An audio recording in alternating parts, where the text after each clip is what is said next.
Vamos agora para a segunda parte da aula desse período pré-diluviano, ok? Então vamos lá no slide. Então, a gente está vendo agora, lembre-se disso, né? Na aula anterior, no bloco anterior, nós vimos como Deus criou todas as coisas. Criou os céus e a terra, criou os animais, criou o homem e a mulher e os colocou no jardim do Éden e deu a eles, né, a liberdade ali para viverem e se multiplicarem. E eles só tinham um mandamento. Eles só tinham um mandamento: comam da árvore do jardim, mas da árvore do conhecimento do bem e do mal não comam, porque do dia em que você comer desse fruto, certamente morrerão. Mas a gente vê que, infelizmente, o homem desobedeceu a Deus. Então a vida é feita de escolhas, e as escolhas nos levam a tomar decisões. Então, ainda no jardim, o primeiro casal escolhe errado e decide desobedecer a Deus e cai no pecado. Então, olha só comigo essa frase que interessante. Nesse mundo, a liberdade necessita de limites que são para o nosso próprio bem. E o bem ou o mal é resultado de uma só condição. Então, olha lá. Se obedecermos ou se desobedecermos. E no Éden não foi diferente. Então, quando Deus traz mandamentos para nós, ou quando Deus nos alerta sobre alguma coisa, não é porque Deus está sendo mal ou Deus quer o nosso mal, pelo contrário, Deus quer o nosso bem. Então, quando Deus fala para Adão e Eva, olha, não comam daquele fruto da árvore do conhecimento do bem e do mal, porque no dia em que você comer dele, vocês vão morrer. Então Deus não estava sendo chato, Deus não estava cortando barato, como se diz hoje em dia. Deus estava demonstrando o seu amor por eles. Deus estava alertando a eles o que iria acontecer caso eles decidissem pecar, eles decidissem desobedecer a ele. E foi exatamente isso que aconteceu. Eles ignoraram o que Deus disse e decidiram tomar suas próprias decisões. Vamos lá no slide para ver a continuação dessa história. Então, a gente vai ver aqui o passo a passo, né, de como eles tomaram essa decisão, né? Então, vamos falar um pouco sobre o pecado e a morte. Quando você olha os versículos capítulo 2, versos 15 e 16, olha só a permissão que Deus deu a eles. Leia comigo aí na sua Bíblia. Diz assim, ó: o Senhor Deus colocou o homem no jardim do Éden para cuidar dele e cultivá-lo. E o Senhor Deus ordenou ao homem: coma livremente de qualquer árvore do jardim, mas não coma. Não, vamos parar no 16, né? Então, coma livremente. Então, qual era a permissão? Coma livremente de toda a árvore do jardim. Agora, qual era a única proibição que eles tinham no verso 17? Diz o texto, 17, mas não coma da árvore do conhecimento do bem e do mal, porque no dia em que dela comer, certamente morrerá. Então, Deus havia alertado eles sobre o que aconteceria. Deus deu a eles a permissão e Deus deu a eles a orientação do que era proibido. Vamos ver o que eles decidiram, capítulo 3. Diz assim, no capítulo 3, versos 1 a 6, os passos para a morte. Ora, a serpente, que era o mais astuto de todos os animais selvagens que o Senhor Deus tinha feito. E ela perguntou à mulher: foi isso mesmo que Deus disse? Não comam de nenhum fruto das árvores do jardim? Respondeu a mulher à serpente: podemos comer do fruto das árvores do jardim, mas Deus disse: não comam do fruto da árvore que está no meio do jardim, nem toquem nele. Do contrário, vocês morrerão. Disse a serpente à mulher: certamente não morrerão, pois Deus sabe que no dia em que dele comerem, seus olhos se abrirão, e vocês, como Deus, serão conhecedores do bem e do mal. Quando a mulher viu que a árvore parecia agradável ao paladar, era atraente aos olhos, e além disso desejável para dela se obter discernimento, tomou do seu fruto, comeu e deu ao seu marido, que comeu também. Então, esses passos da morte que nós vamos observar com um pouco mais de detalhes esses versículos, mas já fica claro para nós a decisão que eles tomaram. Eles decidiram desobedecer a Deus. Eles decidiram pegar o fruto que Deus havia proibido. E Eva comeu esse fruto e deu ao seu marido. Então, olha no slide comigo. E você pode ver depois, no restante do capítulo 3, as consequências do pecado que eles vão sofrer, tá bom? Mas vamos com calma. Então, vamos analisar trecho a trecho. Então, a permissão, coma livremente de toda árvore. Proibição, não comam da árvore do conhecimento do bem e do mal. A consequência era a morte, tá bom? Então, esse era o mandamento. Os passos para a morte. Então, a primeira coisa que a gente observa nesse texto é que quando a serpente aparece, você percebe que ela faz um jogo de palavras com Eva. Ela diz, olha, foi isso mesmo que Deus disse, não coma nada, não pode comer nada nesse jardim.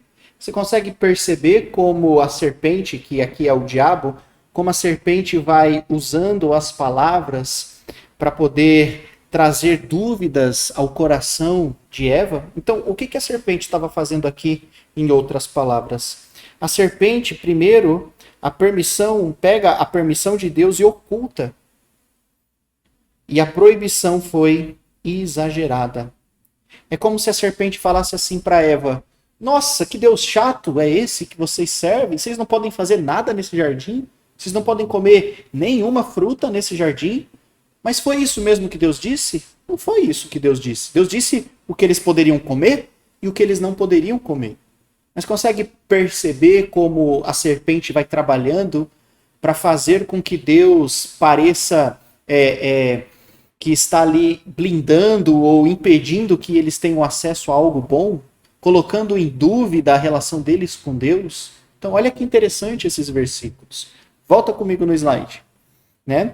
E quando a gente vê a mulher corrige a serpente dizendo no versículo 2 e 3, não, a gente pode comer sim, mas das árvores do jardim, mas da árvore do conhecimento do bem e do mal a gente não pode nem tocar. Mas espera aí, Deus falou em tocar? Em nenhum momento Deus falou sobre isso. Deus não falou que eles não podiam tocar.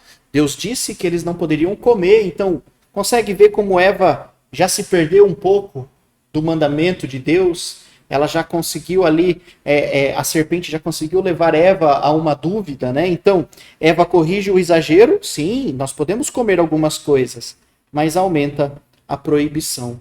E por fim vem a mentira da serpente. E a gente tem que se lembrar disso, que o diabo é o pai da mentira. E é óbvio que a serpente ia mentir para a mulher, e a serpente diz, é certo que não morrerão. Então a serpente diz para Eva, é certo que não morrerão, colocando em xeque o próprio mandamento de Deus. É como se a serpente estivesse dizendo para Eva, Deus está mentindo para vocês. Deus está privando vocês de algo bom. E vocês vão deixar? Faça a escolha certa, coma o fruto da árvore, e vocês vão ver quem está mentindo. Então a serpente mente para a mulher, e ela, né, a Eva, decide comer do fruto e dá o fruto ao seu marido, que também come. E os seus olhos foram abertos. Olha lá o slide. Né? Então, o que aconteceu em seguida? Eva viu o fruto, desejou e comeu, e depois deu para Adão, que sem questionar também comeu. Tá bom? E aí a gente consegue perceber nesse texto, principalmente, como o pecado se apresenta. Você viu no slide anterior? O fruto pareceu atraente, desejável. E eu penso que esse texto de Tiago revela muito para nós como o pecado se apresenta para nós. Né? Então abra sua Bíblia lá em Tiago 1, 13 ao 15. Eu vou ler esse texto para você. Depois você pode ler com calma. Mas diz assim lá em Tiago. Olha só que interessante. Quando alguém for tentado, jamais deverá dizer, estou sendo tentado por Deus, pois Deus não pode ser tentado pelo mal e a ninguém tenta. Cada um, porém, é tentado pelo próprio mau desejo, sendo por esse arrastado e seduzido. Então esse desejo, tendo concebido, dá luz ao pecado. E o pecado, após ter sido consumado, gera a morte. Então, a gente consegue ver nesses versículos de Tiago aqui, como o pecado se apresenta para nós. Tiago fala, olha, O pecado, Deus não tenta ninguém, porque Deus não é mau, ele não pode ser tentado pelo mal. Mas cada um de nós é tentado pelo próprio mau desejo.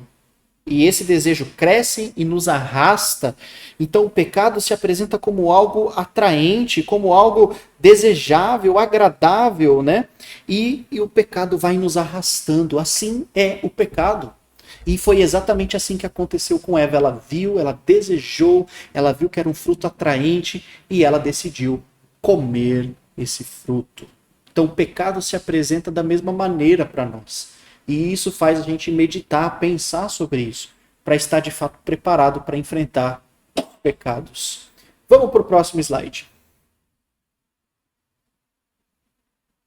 O que é o pecado? Vamos aprender um pouquinho para a gente definir melhor o que é pecado. Então, a palavra pecado significa errar o alvo. Depois você pode ler essa passagem com calma, tá bom? Então, a palavra pecado significa errar o alvo, que é fazer a perfeita vontade de Deus. Então, quando nós sabemos a vontade de Deus e nós não praticamos, isso se chama pecado. Então é basicamente isso aqui, ó. Quando eu faço o que Deus manda, o que Deus pede, eu estou fazendo o bem. Quando eu faço o que Deus proíbe, eu estou fazendo o mal. Isso é pecado. E o pecado, ele tem consequências seríssimas. O pecado tem consequências sérias, porque o pecado é o nosso rompimento com Deus. O pecado nos separa de Deus. Deus é santo e Deus não habita onde há pecado. Então o pecado nos afasta de Deus. Eu convido você a ler depois Isaías 59, 1 e 2. É um texto muito interessante. Ajuda a gente a entender um pouco melhor sobre o que é pecado. Lá, o profeta Isaías fala à nação, dizendo assim, olha, Deus não tampou os seus ouvidos para não escutar o seu socorro. Deus não encolheu o braço para que não socorra. Mas ele diz que são os seus pecados que estão fazendo isso. Os seus pecados estão separando vocês de Deus. Então o pecado nos separa de Deus. O pecado nos afasta de Deus. Por isso que ele é tão grave. Olha só no slide. Eu vou fazer... Olha só aqui no slide rapidinho. Vou fazer aqui para vocês um breve desenho aqui no canto, né, para você poder entender. Então, olha só que interessante. Então, Deus e o homem, eles habitavam no Jardim do Éden e eles tinham acesso, o homem tinha acesso a Deus, né? Então, Deus e o homem, Deus tinha prazer em criar o homem e dar o jardim a ele como presente, e o homem tinha alegria de estar na presença de Deus. O homem podia conversar com Deus, ter intimidade com Deus, sentir a presença de Deus, mas essa relação, por causa do pecado, foi destruída. Essa relação, essa conexão foi destruída. E agora, eu vou fazer aqui do outro lado para você. Então, Deus e o homem. Então o homem se afastou de Deus. E esse abismo que separa agora o homem de Deus se chama pecado. Então o pecado nos separa de Deus. O pecado nos leva para longe de Deus. E se o pecado não for corrigido, se o pecado não for perdoado, se não houver uma solução para esse pecado, de fato nós vamos enfrentar a morte. Quando a gente lê o texto, Deus não estava mentindo para eles quando disse, olha, não coma, porque vocês vão morrer. Deus não estava mentindo. Né? A gente tem que entender que existe dois tipos de morte. Então o que acontece ali naquele momento, eles são separados de Deus por causa do pecado. Então eles morreram ali em primeiro momento espiritualmente.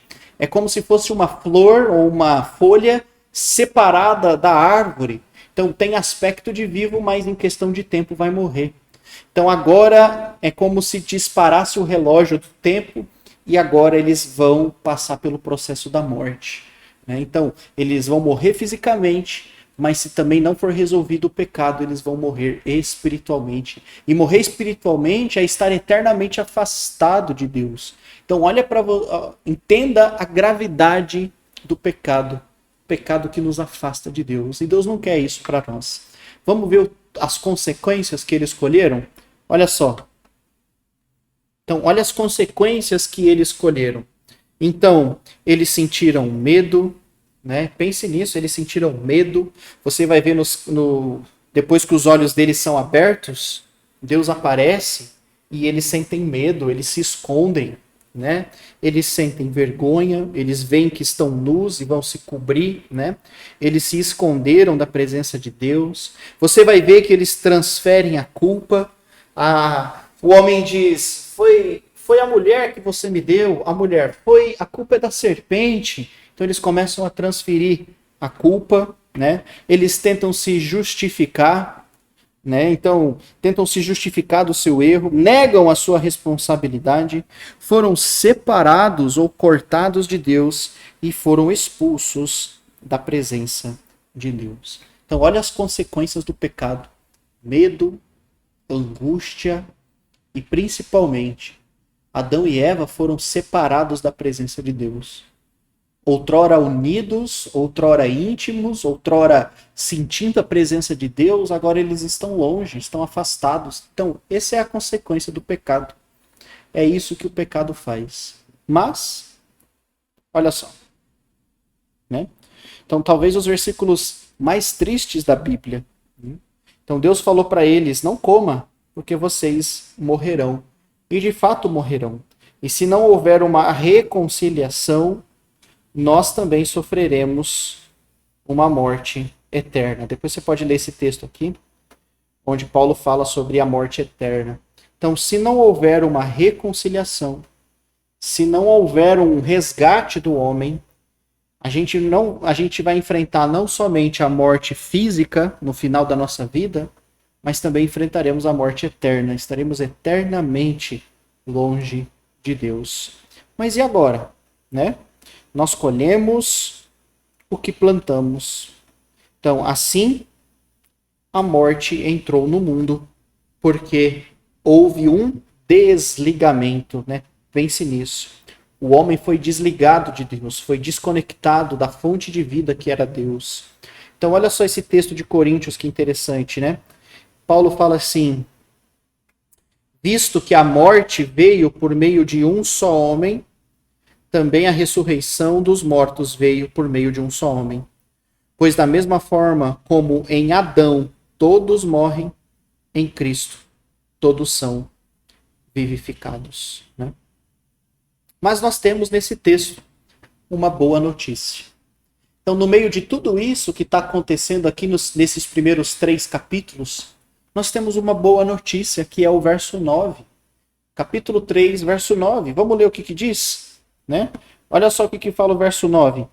Diz assim: mas o Senhor Deus chamou o homem perguntando: onde você está?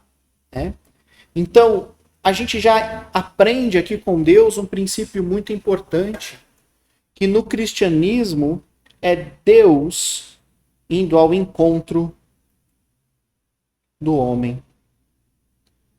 Deus não desiste do homem. Deus não vai largar o homem a seu bel prazer. Deus ainda quer se relacionar com a humanidade. Mesmo Adão e Eva tendo pecado, mesmo o pecado tendo entrado no mundo e agora vai levar todos os seres humanos depois deles ao pecado. Mas mesmo assim Deus ainda quer se relacionar conosco.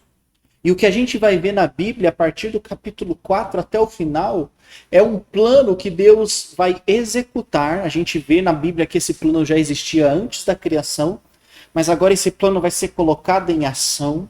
Então Deus bolou um plano, elaborou um plano para resgatar a humanidade, para trazer a humanidade de volta para si, para que o homem pudesse voltar a se relacionar com Deus. E esse plano é a pessoa de Jesus.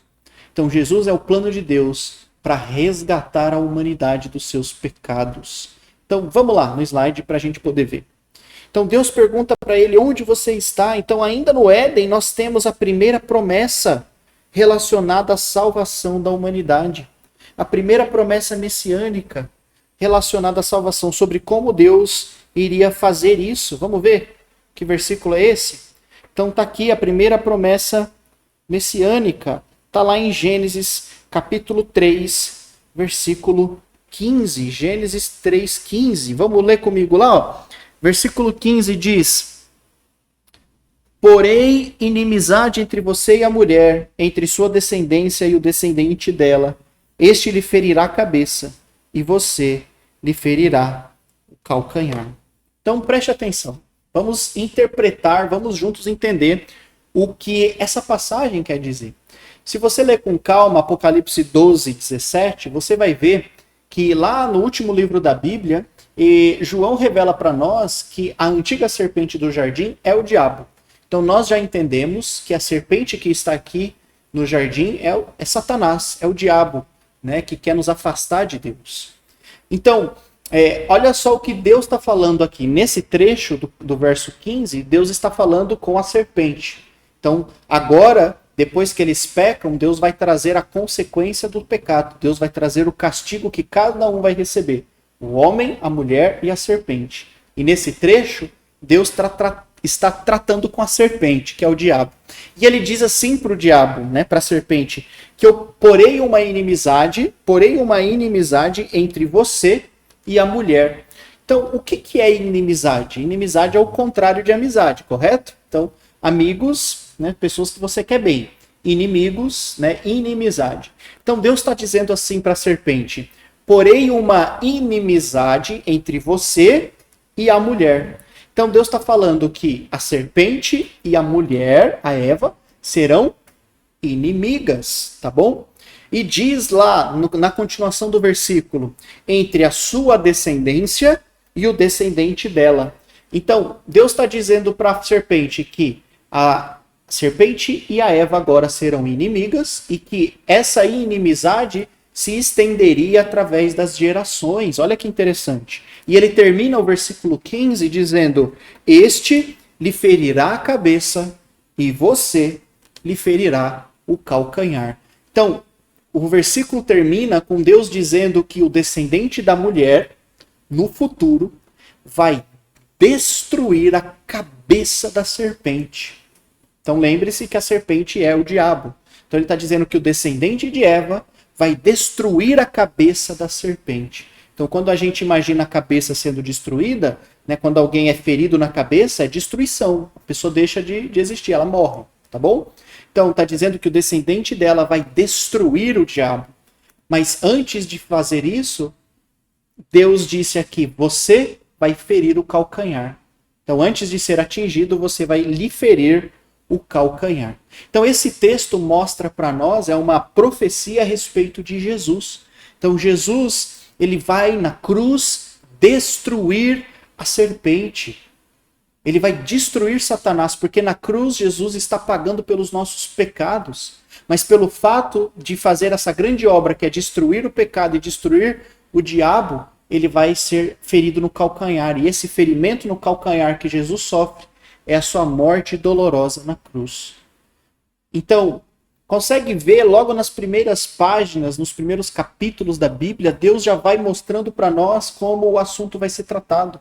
Como Deus vai resolver a questão do pecado que nos separa de Deus. Jesus aparece logo nas primeiras páginas, nessa profecia de Gênesis 3:15. E a gente entende uma coisa muito valiosa, de que o socorro vai vir dos céus. O socorro vai vir lá dos céus, porque Deus vai enviar Jesus à terra para poder destruir o diabo e vencer o pecado. Então olha só que interessante. O que a gente vai ver nos capítulos seguintes é esse plano sendo colocado em ação. Tá bom? Maravilha. Olha lá no slide. Maravilha. Então a primeira promessa messiânica. Então tá aqui, ó. Então Jesus é o descendente da mulher que vai ser ferido no calcanhar no ano 33 na cruz em Jerusalém, né? E a serpente, Satanás, né, vai ser ferido na cabeça porque Jesus vai derrotar o diabo na cruz. Está aqui, ó, a cruz. Então, quando Jesus morre na cruz, ele paga pelos nossos pecados e ele derrota o diabo, tá bom? Maravilha. Então essa promessa da vinda de um descendente, do descendente da mulher, o descendente de Eva, aponta para o evangelho, que é através do qual virá a salvação da humanidade. Então, essa profecia aqui já aponta para o evangelho. Já aponta para essa boa notícia que é Jesus que veio morrer por nós, tá bom? Maravilha. Talvez o versículo mais conhecido da Bíblia, João 3,16, é um resumo da Bíblia esse texto. Porque diz assim, olha, aqui nesse texto a gente já entende o plano de Deus. Porque diz assim, porque Deus amou tanto o mundo, mesmo o homem pecando, Deus ainda amou tanto o mundo que deu o seu Filho unigênito, para que todo que nele crê não pereça, mas tenha a vida eterna. E a gente vai ver no restante da Bíblia Deus colocando esse plano em ação. Tá bom? Maravilha. Beleza, então depois que Deus trata com Adão, com Eva e com a serpente, trazendo o castigo que cada um vai receber, então você leu o capítulo 3, nós entramos no capítulo 4 de Gênesis, onde eles são, no final do 3, eles são expulsos do jardim, e no capítulo 4 nós começamos a ver a linhagem de Adão e Eva. Vamos voltar lá para o slide? Então, nós vemos aí os primeiros filhos de Adão e Eva, né? Logo no capítulo 4 de Gênesis. Então, uma coisa que a gente precisa entender, a gente já vai terminando o nosso bloco, é que procriação não é uma consequência, nem a origem do pecado. Esta ordenança é anterior ao pecado. Então, leia essas passagens e você vai ver que a ordem que Deus dá para que eles tenham filhos não é uma consequência do pecado. Então, já era um desejo de Deus que eles crescessem e se multiplicassem. Logo no capítulo 4, nós vamos ter a linhagem de Caim, né? A história de Caim nos é apresentado.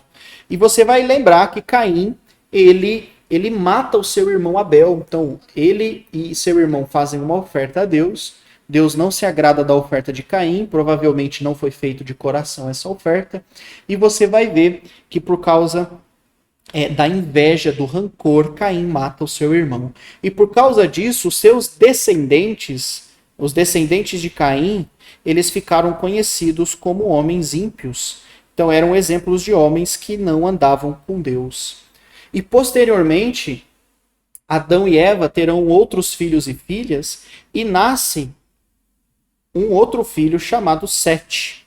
Então Adão e Eva vai ter um filho chamado Sete. Você pode ver isso no capítulo 4, verso 25, tá bom? E esses homens, eles ficaram registrados na Bíblia como homens justos. Eles eram exemplos de homens que andavam com Deus, como Enoque, homens justos como Noé, e essa linhagem se destaca por nos levar até a história de Noé.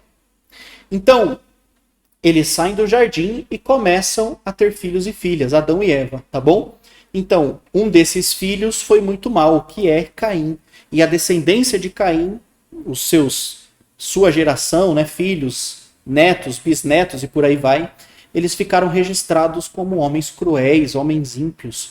Por outro lado, o outro filho de Adão e Eva, Sete, ficou registrado na Bíblia como homens íntegros, homens que seguem a Deus, homens justos.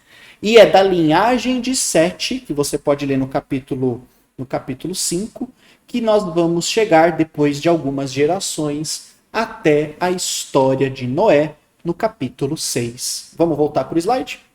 Então, no capítulo 6, nos é apresentado Noé. Aqui no capítulo 6, já se passou algumas gerações, já se passou algumas centenas de anos, desde que Adão e Eva foram criados e expulsos do Jardim do Éden. Então você pode ler esses textos aqui, ó, Gênesis 6, do 1 ao 8, e os versos 11, 12 e 17. E a Bíblia diz para nós, logo nos primeiros versículos do capítulo 6, que quando Noé é apresentado para nós, diz que a geração de Noé era uma geração muito cruel. Então a Bíblia diz para nós que Deus olha para o mundo e ele vê que a perversidade do homem tinha aumentado na terra. E que a inclinação dos homens daquela geração era sempre e somente para o mal. De que o homem fazia tudo que era mal. E quando Deus olha para a humanidade, ele só encontra um homem justo, um homem e sua família. E esse homem era Noé. Noé e sua família. Então Deus olha para essa geração e ele só encontra Noé, um homem justo. E a Bíblia diz que a maldade do homem se multiplicava e que Deus se arrependeu ou seja, se lamentou de ter criado o homem. Então, uma linguagem que descreve a gravidade do pecado, que mostra como o pecado ofende a Deus, como o pecado afasta a gente de Deus. E aí Deus olha para a humanidade e só vê um homem justo, Noé e sua família. E aí nós entramos nessa história do dilúvio, né? Então Deus primeiro anuncia o castigo.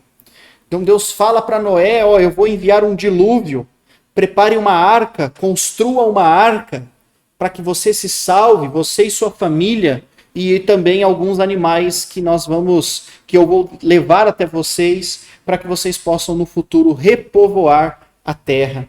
Então, aqui nesses textos de Gênesis, você pode ler depois os detalhes disso, onde diz que romperam-se as águas da fonte do abismo, e as comportas do céu se abriram, e choveu por 40 dias. E as águas ficaram elevadas por 150 dias, e demoraram 225 dias para baixar. Então, com o dilúvio, a gente já aprende algumas lições valiosas. A primeira lição é que é um bom ensaio para o juízo final. Então, vai acontecer de novo um juízo divino, não com o dilúvio, não com água, mas vai acontecer um juízo de novo, e a gente precisa se preparar. E mostra que o juízo não impediu o pecado. Então, mesmo com o dilúvio, Noé sai da arca, seus filhos se multiplicam, outras gerações nascem, mas o pecado continua no mundo. Então, a solução tem que ser outra, tá bom? Então, somente Noé e sua família são salvas. Então, um homem confiou completamente na palavra de Deus e construiu uma arca, através da qual apenas 8 pessoas foram salvas. Então a arca se tornou o segundo berço da raça humana. A misericórdia e a graça de Deus foram a base da salvação de Noé e sua família, e será a base da nossa salvação. Então a gente aprende com essa história de Noé muitas lições valiosas. E uma das lições valiosas que a gente aprende com Noé é a sua obediência a Deus. Então Deus diz para ele, vai acontecer um dilúvio, construa uma arca, e Deus dá a Noé todas as instruções a respeito da construção dessa arca. Agora pense comigo, pense se Noé fizesse a seguinte reflexão, olha Deus, eu sei que você pediu para construir a arca desse jeito, mas eu acho que da minha maneira é melhor. Que a madeira que eu quero usar vai ser melhor para essa situação. Você acha que se Noé tivesse feito isso, ele teria sobrevivido? De maneira nenhuma. A sobrevivência de Noé dependeu da graça e da misericórdia de Deus, mas também da sua obediência. Então ele aceitou os mandamentos de Deus, ele aceitou o que Deus falou para ele. Noé, faça desse jeito. E ele, sem questionar, fez. Isso é um aprendizado para nós. Deus é um Deus de detalhes. Deus dá a seus servos todas as orientações de como ele quer que as coisas sejam feitas. Então, esse princípio da arca a gente vai carregar no Velho Testamento inteiro. O Deus o tempo todo dando às pessoas os detalhes de como ele quer que as coisas sejam feitas. E será que muda no Novo Testamento? É claro que não. No Novo Testamento, Deus também trata com a humanidade do mesmo jeito. Deus dá todos os detalhes de como ele quer que a igreja seja, de como ele quer que a igreja cresça, de como ele quer que a igreja se organize, de como a igreja é pastoreada e cuidada. Então todos esses detalhes estão aqui na Bíblia e nós vamos juntos olhar esses versículos para ver o que Deus quer de cada um de nós, tá bom? Vamos lá no slide para a gente terminar. Então, depois do dilúvio, você vai ver na história que eles saem da arca e aí começa uma longa lista de descendência, tá bom? Então, a descendência é o nome que se dá à lista dos antepassados de uma pessoa. Então, netos, bisnetos, tataranetos. Então, no decorrer desse estudo, nós vamos traçar essa linha, essa genealogia ou do descendente prometido de Gênesis 3:15. Então, a ideia é que a Bíblia traz essa genealogia para que juntos a gente possa construir essa árvore genealógica até chegar naquele que vai ser o Salvador do mundo, Jesus. Então a gente vai construir essa árvore genealógica para chegar até Jesus e ver todas essas profecias sendo cumpridas, tá bom? Vamos lá. Então, para terminar, então vamos começar com Deus até chegar naquele que se fez carne e habitou entre nós. o Messias ou Cristo Jesus. Então a gente vai construir juntos essas profecias até essa descendência, até chegarmos a Jesus, né? E assim a gente vai ver a profecia sendo cumprida, tá bom? Maravilha! Então, agradeço você por assistir mais esse vídeo. Nós concluímos aqui esse período pré-diluviano, onde nós vimos a criação do mundo, nós vimos a criação do homem e da mulher, a queda deles pelo pecado, a expulsão deles do Jardim do Éden, como eles começam a se multiplicar mundo afora, né? Quando Deus recomeça a humanidade por causa do pecado ali, e Deus, nesse momento, salvou somente Noé e sua família. Então, no próximo bloco, né, no próximo período bíblico, que é o período pré-diluviano, nós vamos ver o que acontece depois que eles saem da Arca de Noé. Tá bom? Então, muito obrigado e até a nossa próxima aula.